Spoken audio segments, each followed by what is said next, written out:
செங்கல்பட்டு அருகே பாலாற்று படகு விவசாயிகள் முன்னேற்ற சங்க சார்பில் ஆலோசனைக் கூட்டம் நடைபெற்றது. செங்கல்பட்டு அடுத்த வெள்ளியம்பாக்கம் பகுதியில் உள்ள கிராம ஊராட்சி சேவை மைய அலுவலகத்தில் பாலாற்று படகு விவசாயிகள் முன்னேற்ற சங்க சார்பில் ஆலோசனைக் கூட்டம் நடைபெற்றது.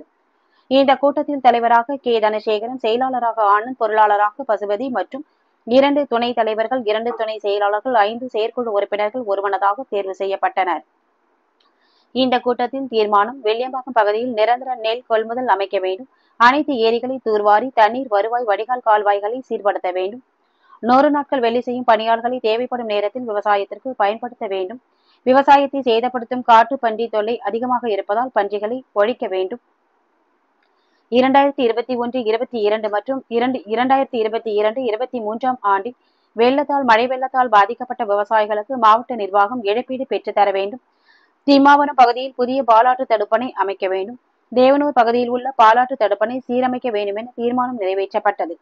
இதுகுறித்து வேளாண்மைத்துறை இணை இயக்குநரிடம் அளிக்கப்பட்டுள்ளது.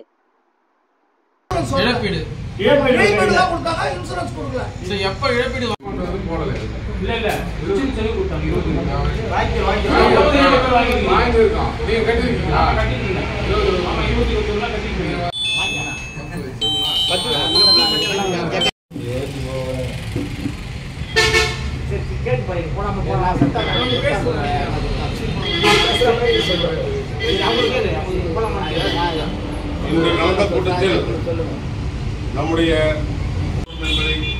தெரிவித்துக் கொள்கிறோம். நாம் இங்கு வாசித்தோம். அனைத்து தீர்மானங்களையும் நாம் வருகின்ற விவசாய கூட்டத்தில் சமர்ப்பிப்போம். அதற்குள் அவர்கள் சரியான